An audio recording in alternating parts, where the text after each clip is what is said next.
Hello and welcome to my channel. I'm Fornax. Tomorrow, Secrets of the Obscure releases, and we will finally get to know who is behind this eye. But before it does, I wanted to put out my top 10 story predictions, and it will be marked out of 10 for how accurate I am in a couple of days. Really, this is just an excuse for me to geek out about the lore, collector's edition, and just share with you how excited I am about the launch and where the story could go. So let us tarry not, for we have 10 exciting story predictions to go through, and do join the speculation in the comments below. Let me know if you think I'm right, wrong, what you think is going to happen tomorrow. Oh my goodness. Spoilers ahead. Before we dive in, I'm going to be talking about all the lore of the game. Okay, let us begin at the beginning. So a hero's journey always starts with an inciting incident, married with a supernatural guidance, if we're talking about the classic archetypal hero like Luke Skywalker. So my prediction is the inciting incident I think we've already seen.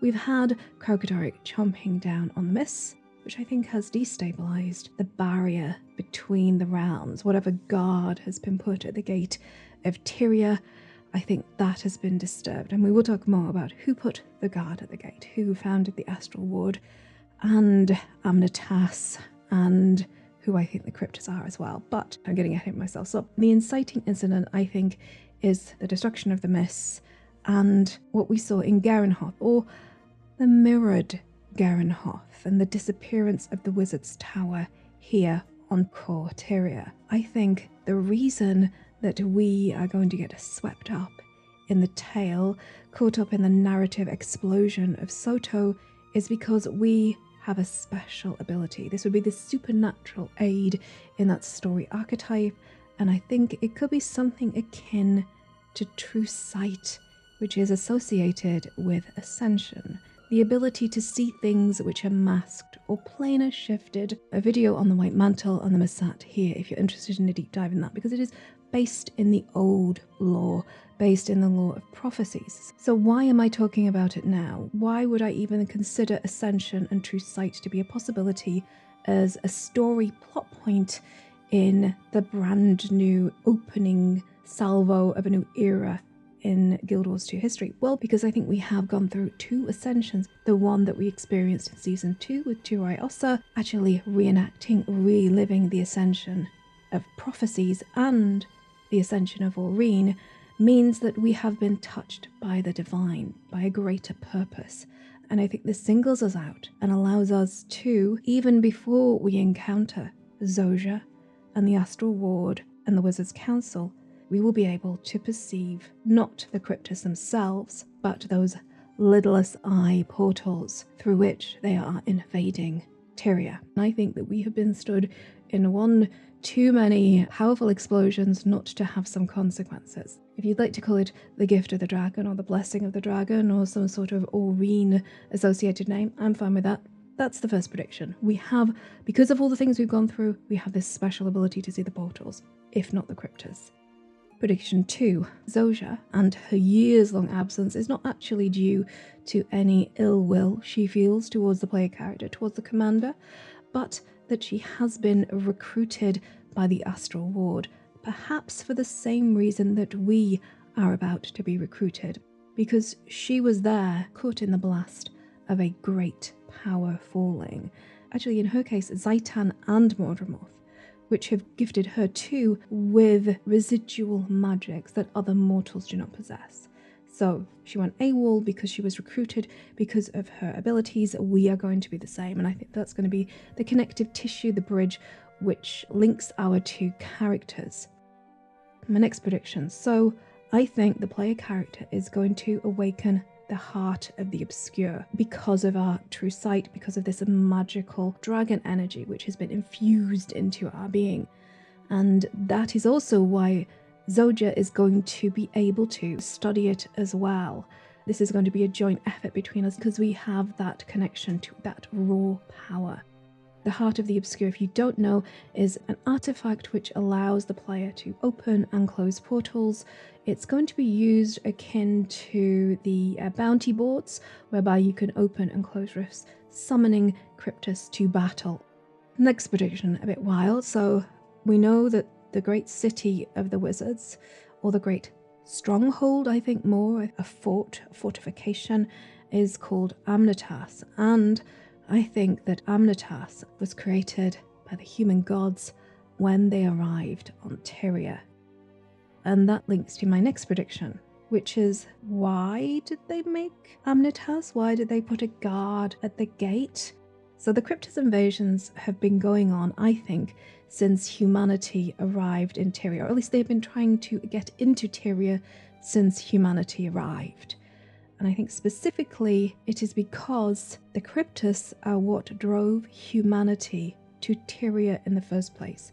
I banged on about this theory for a couple of years now, but I have a burning desire to learn where the humans came from, and I think this is the perfect opportunity. I proffered this theory in one of the Lightbringers podcasts a good few months ago. I think that the portals that we'll be closing and possibly even entering to fight the Cryptus will take us to an invaded, occupied, corrupted version of the human world. And I think the Cryptus that are invading, at least the humanoid Cryptus, which comes on to my next prediction, I think that they are changed humans. We go back, we look, we know actually all sentient creatures can be corrupted by magic. Look at what the Elder Dragons did.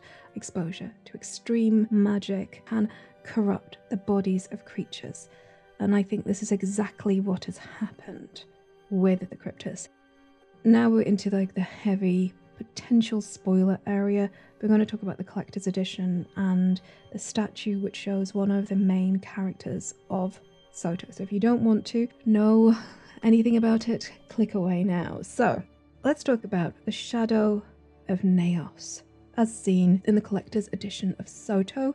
Who is she? Is she the queen of the Cryptus? Is she something akin to a dragon champion? Because she is not Naos.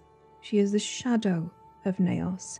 Kroof pointed this out on the Lightbringers podcast. Links below to that.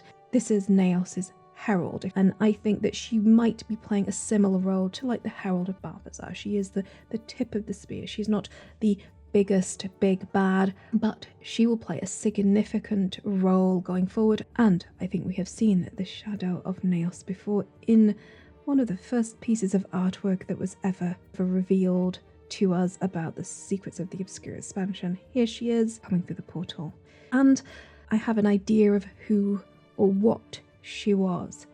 I think that she might have been a member of the original pantheon of human gods. I think that when they were fleeing, she stayed behind to hold off Naos, and they corrupted her and turned her into the Shadow of Naos. But if she is the Shadow of Naos, who is Naos? Think of him as the Alexander the Great of the demon realms. I think that this is his modus operandi. He is sweeping across the myths, devouring realms. If you think of the Borg, they conquer, and then the people they have defeated, they absorb into the army, and they grow and they grow and they grow. So, to be clear, he is a demon conqueror. He is sweeping through the multiverse of myth realms, and I think that Tyria, which is my next prediction, will be one of the few myth realms that have not been vanquished by Naos's demon army. Is Naos just a storm on the horizon, or do they have a purpose? I think they are looking for something. It has been hidden on this world by the human gods. Perhaps there is something in some dark, deep vault that Naos needs, and it's going to be a race against time to see who gets it first. Do I think that we're going to face Naos in the first salvo of Secrets of the Obscure? I don't think so. I think that his story could be played out over the next 3 quarters that we're getting. Do I think that we will get to go to the humans' home realm? I would love to take the fight to the Cryptus, to go to the original homeworld of the humans, to see if there are any survivors, anyone who hasn't been corrupted by the demons. I will say that I think that we've had a lot of the ideas for the demons we've seen play out in Bastion of the Penitent. In fact, if you think about it, it could even be the Masat who poked the bear originally. We see demons and we see the planar thinning in the Bastion of the Penitent. And there seems to be some sort of alliance between demons and the Masat. I don't know whether they were studying them or what. I think that there is going to be some Masat element to this. Maybe they attracted the attention of Naos. Maybe that's why they had to come back in the original game to Tyria, because they'd run into a foe more pernicious, more vicious than them, so they had to return to Tyria for safety, and everything went Pete Tong from that point on.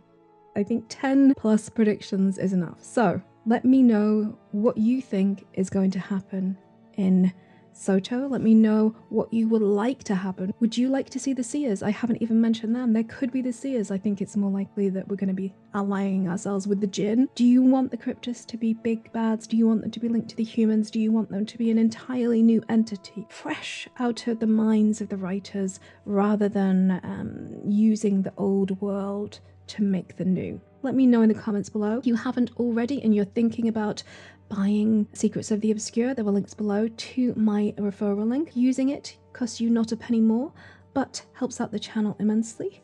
Thanks to ArenaNet and their partner program, of whom I am a proud affiliate.